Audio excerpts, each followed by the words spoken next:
The holidays mean more travel, more shopping, more time online, and more personal info in more places that could expose you more to identity theft. But LifeLock monitors millions of data points per second. If your identity is stolen, our US-based restoration specialists will fix it, guaranteed, or your money back. Don't face drained accounts, fraudulent loans, or financial losses alone. Get more holiday fun and less holiday worry with LifeLock. Save up to 40% your first year. Visit lifelock.com/podcast. Terms apply. La amenaza del yihadismo sigue viva contra nuestro país.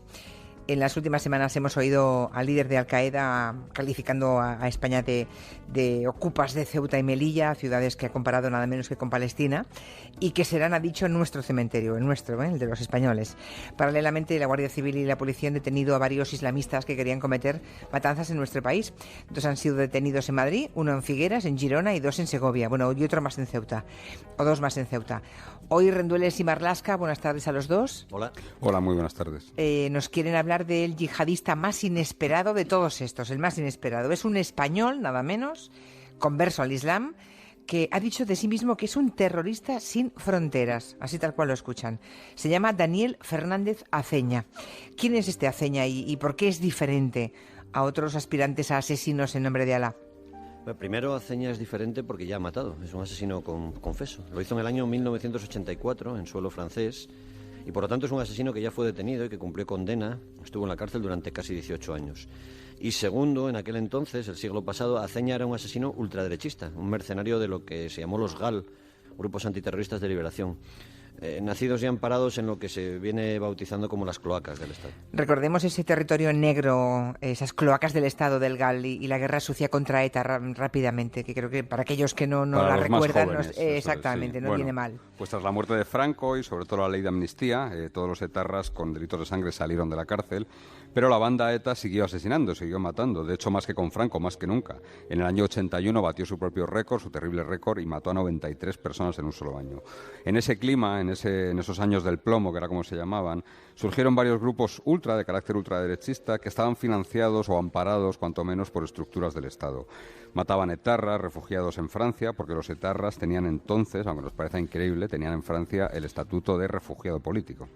Y así estas bandas de ultraderecha cometieron crímenes con el nombre del Batallón Vasco Español o ATE, Antiterrorismo ETA. En el año 83 se cometieron los 2 primeros asesinatos que luego firmarían los GAL, que fue el secuestro, torturas y asesinato de 2 miembros de ETA, la Seizabala, y por ese hecho serían condenados luego responsables muy altos de la Guardia Civil, el máximo en Inchaurrondo, el general Rodríguez Galindo, y también el delegado del gobierno entonces del Partido Socialista en Guipúzcoa, Julen Elgorriaga. Bueno, por algunos crímenes de los GAL fueron condenados, recordemos, el ministro del Interior, nada menos, José Barrionuevo, su segundo, Rafael Vera, el tercero, Julián San Cristóbal, también el líder socialista vizcaíno, Ricardo García Damborenea, jefes de la policía, comisarios como el comisario José Amedo, en fin, y un grupo de ultras y mercenarios españoles, también franceses y algún portugués. Sí, los GAL mataron y secuestraron en 4 años, entre el 83 y el 87 del siglo pasado. Mataron a 27 personas, de ellas 10 eran miembros de ETA. Y el objetivo siempre dijeron que era acabar con lo que entonces se llamaba el santuario francés. La Guardia Civil y la policía no podía investigar a ETA allí, ni siquiera podían cruzar la frontera. Lo que hacían los etarras era cometer crímenes, cruzar la frontera y ya estaban allí tan tranquilos, en el sur de Francia. Allí, en ese mismo sitio, en el sur de Francia, vivían los jefes de ETA. Y vamos a contar solo hechos, no especulaciones.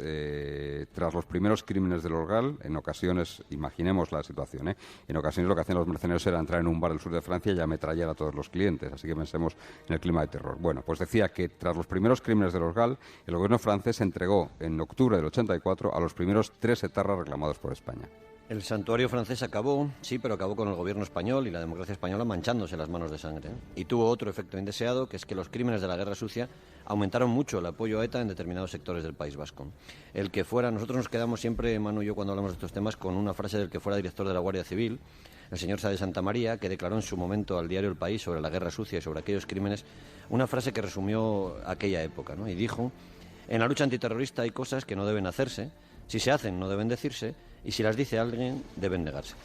Y entre los asesinos de los GAL, volvemos al personaje de hoy, entre aquellos asesinos ultras, lo que vosotros llamáis, la infantería, ¿no? La tropa. La tropa. Estaba un jovencito nacido en Irún, que es el tal Daniel Fernández Aceña, de ideología ultraderechista. Sí, él mismo afirmó que empezó colaborando con la Guardia Civil, daba información sobre los refugiados etarras que había al otro lado de la frontera, y hasta que el 1 de marzo del año 84 cruzó él mismo la frontera, la Muga, con un exlegionario y mató en Hendaya, de un solo disparo en el corazón, a un hombre francés llamado Jean-Pierre Leiva, que trabajaba en una empresa ferroviaria y que no tenía nada, absolutamente nada que ver con la banda terrorista ETA, que fue uno de los crímenes en los que sin duda los asesinos del GAL se confundieron.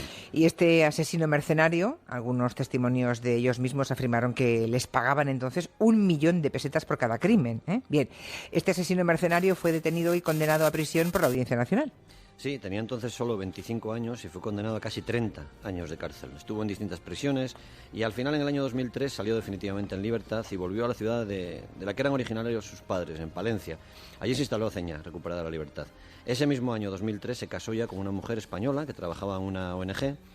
Y el hombre, sin profesión conocida, iba cobrando entonces una pensión pequeña, la misma que seguía cobrando ahora, unos 360 euros mensuales ahora, cuando los servicios de información de la Guardia Civil entraron en su casa para detenerlo el pasado 13 de diciembre.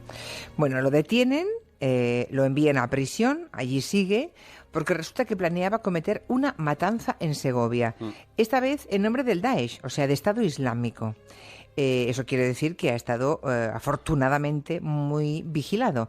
¿Qué sabemos ahora de sus últimos años? Digamos, desde que salió de la cárcel. ¿Desde cuándo? ¿Cómo se convirtió al Islam más radical? No está claro, pero pudo ser incluso dentro de la prisión. ¿En prisión? Estaba condenado. Sí, su exmujer ha declarado que ya en el año 2005, es decir, 2 años después de salir de prisión por su primer crimen, Aceña colocó en casa, en un marco, una foto de Osama Bin Laden, el líder de Al-Qaeda, ejecutado por los SEAL norteamericanos, en una especie de despachito que tenía en casa. Entonces se refirió al responsable de los atentados del 11S, a Bin Laden, como una persona santa que merece el respeto. Bueno, en ese viaje al yihadismo le acompañó su ideología machista y violenta, supongo. Sí, no es el único. No, ni mucho menos. De hecho, algún bando antiterrorista nos comentaba después de los atentados de Madrid de 2004 que quizá no sería mala idea cruzar datos de maltratadores de mujeres con islamistas, ¿no?, para abrir líneas de investigación. De hecho, varios de los asesinos de los atentados de Madrid del 11M habían sido denunciados antes por malos tratos por sus esposas, ¿no? El yihadismo justifica la sumisión total de la mujer y en cuanto a Fernández Aceña, en el caso de Aceña, ese vínculo también se cumple, ¿no? Su esposa acabó denunciándolo por violencia de género, acabó divorciándose en el año 2013 y él fue detenido y pasó también unos meses en la cárcel otra vez en ese año 2013. Y este hombre, un asesino de los GAL, luego convertido al Islam radical, sale de la cárcel y se instala en Segovia, hemos dicho. ¿Por qué en Segovia? En principio no había nada que le uniese a Segovia. Lo que pasa es que hay un dato que han encontrado los investigadores de la Guardia Civil y que parece ser lo que es lo que le llevó allí. Algunos criminales de los GAL, lo cierto es que nunca nadie ha querido contar toda la verdad, han seguido en contacto entre ellos, ¿no? Y se han ayudado creando una especie de red de ayuda durante todos estos años que han pasado. En Segovia cumplieron condena varios mercenarios de los GAL. Y Aceña se instala allí y en el mismo domicilio se empadrona, por ejemplo, Miguel Brescia, que en su día fue conocido como el caminero de los GAL y fue condenado por el asesinato de 2 personas, a las que también confundieron con 2 terroristas de ETA. El año pasado, cuando los investigadores de la Guardia Civil pinchan el teléfono móvil de Fernández Aceña para escuchar sus conversaciones, ese teléfono, ese móvil, 2016, insisto, está a nombre de otro implicado en los GAL, en la guerra sucia contra ETA. Está a nombre de Juan José Rodríguez Díaz, al que llamaban el francés. El francés fue condenado en su día por dar las armas para matar a Santiago Bruar. Era un pediatra y un dirigente muy conocido de Ribatasuna, en San Sebastián. Lo mataron el 20 de noviembre de 1984. A ver, un momento. 2 miembros de los GAL, me estáis contando que seguían en contacto 32 años después de haber cometido los crímenes. Sí. Coincidieron en Carabanchel, en la vieja cárcel de Carabanchel, por ejemplo, y sus vínculos, la verdad es que esa especie de hermandad ha durado hasta la muerte. El francés, que sabía mucho y contó muy poco de la guerra sucia contra ETA, estuvo pagando una ayuda cada mes a Fernández Aceña hasta que murió el pasado verano de una enfermedad. Es decir, le tenía como pensionado ahí. Ya, ¿y de quién le daba el dinero al francés? Es otro territorio. Ya, sí. Bien, tenemos a este antiguo, por tanto, asesino de los GAL en Segovia, recibiendo ese dinero, no sabemos de dónde provenía, pero en fin, cada mes, y tenía un teléfono que también le había dado un viejo compañero de sangre, ¿no? Otro delincuente, bien, del GAL. Y lo tenemos planificando una matanza en Segovia en nombre de Alá, a la que ya le pone fecha. Sí, así era. En las grabaciones telefónicas se le escucha varias veces hablar con 2 personas y a las 2 les dice lo mismo. Va a cometer un atentado en Segovia, va a inmolarse antes de febrero de 2017. No es fácil investigar a un tipo que apenas sale de su casa, que no se relaciona con casi nadie, salvo por internet, ¿no?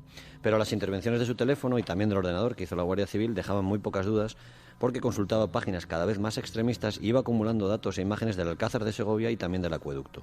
En algunas de esas imágenes que guarda, como en una del acueducto, un amigo suyo islamista posa con el dedo índice señalando hacia arriba, señalando el cielo. Es una señal que siempre hacía Bin Laden y ya es universal, ¿no? La hizo, por ejemplo, el autor de la última masacre en Alemania. Es una señal universal de los yihadistas porque simboliza el único Dios verdadero, ¿no? La unicidad, dicen ellos. Vale, el caso es que esa fecha que oye la policía con el teléfono pinchado se acerca, o sea, febrero de 2017, va acercándose y comprueban cómo este asesino habla con 2 personas a las que anuncia sus planes macabros. Sí, les dice, por ejemplo, una frase tremenda que dice: os vais a cansar en España de hacer minutos de silencio en los campos de fútbol. Y les anuncia que va a cometer un atentado suicida, que se va a inmolar en el interior de un autocar en Segovia, y una de esas personas, uno de los interlocutores, trata de hacerle ver que morirían muchas personas inocentes. Pero Aceña lo que les dice es: las otras personas no cuentan, las otras personas a la puta mierda. Tal cual. En esas grabaciones también repite, habla con una mujer y también repite sus obsesiones sobre las mujeres, ¿no? A una de ellas, una voluntaria de Médicos Sin Fronteras, le dice que la verdadera labor social en Siria la está haciendo el Estado Islámico, así se lo dice, y le añade: las mujeres os habéis ganado el infierno, sois infieles, os gusta la música. Todas sois retorcidas, venís de la costilla del hombre y nadie os va a enderezar. Qué espanto. Finalmente, gracias a los cambios en la ley española, ¿verdad?, la Guardia Civil detiene a este individuo, también a un segundo cómplice en diciembre.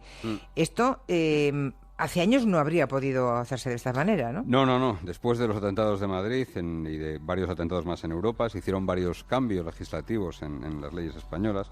Y el último fue, data del año pasado, considerar delito a quienes se preparen incluso a sí mismos, es decir, a quien se autorradicalice y se vaya a convertir en un actor, en un lobo solitario, ¿no? Simplemente basta con autorradicalizarse por Internet para que eso se haya considerado un delito. En la casa de Aceña se encontraron multitud de libros, documentos yihadistas, la vida tras la muerte.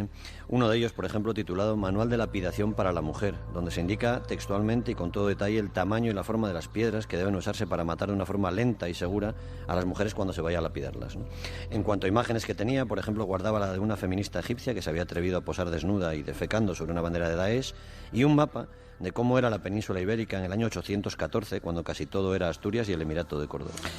Bueno, habrá quien piense que este hombre, un tipo que ha hecho este viaje sangriento, de mercenario de los GAL a seguidor del Estado Islámico, está mal de la cabeza, ¿no? Por decirlo mal y pronto. No tiene pinta, Julián. Vale, ahí voy, porque siempre todo es, bueno, no puede estar bien de la cabeza, oiga, no. No lo parece. Habrá, supongo, algún forense que se haya pronunciado. Sí, las personas que le han tratado estos años, y hay varios psiquiatras y algunos médicos de una ONG donde él acudía a participar en talleres, dicen que no tiene ningún problema mental, ningún problema psiquiátrico. Solo podemos acudir a lo que el propio Aceña cuenta de sí mismo y de su trayectoria en las escuchas que le monitorizó la Guardia Civil durante estos meses. En cuanto a los crímenes de los GAL, él dijo que todos los estados han cometido terrorismo y él incluye en esos estados al Estado Islámico, y el asesinato que él cometió, la única mención que hace es para presumir de lo profesional que fue en ese asesinato, ¿no? Sobre aquel crimen lo que dice es que él no va a ir por ahí disparando ráfagas de ametralladora como hacían algunos compañeros suyos, que a él le basta con un disparo en el corazón, y así mató en efecto a Jean-Pierre Leiva en el año 84. Cuando fue detenido ahora el mes pasado, tenía ya en su poder 2 balas del calibre 22, no sabemos para qué. Se define así ante una trabajadora de la ONG con la que habla: yo soy un terrorista sin fronteras. Bueno, pues celebramos de verdad que tanto no sé si era la policía, la Guardia Civil, Guardia Civil que haya seguido desde que salió de la cárcel los pasos de este individuo, porque supongo que tenían razones para no fiarse. Y que por eso pincharon el teléfono, porque si no hubieran estado tan diligentes ahí los miembros de la Guardia Civil, ¿quién pone a este hombre por su perfil, ¿no? Claro. Por su procedencia, español de pura cepa y demás?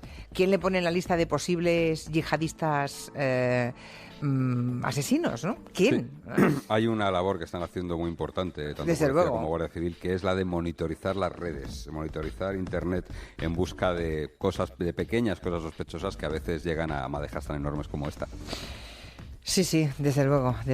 Bueno, hasta aquí el territorio negro de hoy, que contenía en su interior otro territorio negro, lo que fue un poco la historia muy rápidamente de los GAL, sobre este yihadista español que está afortunadamente en la cárcel.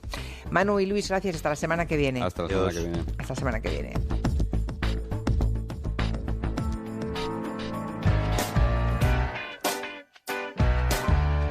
De 4 a 7 en Onda Cero, Julia en la Onda. Con Julia.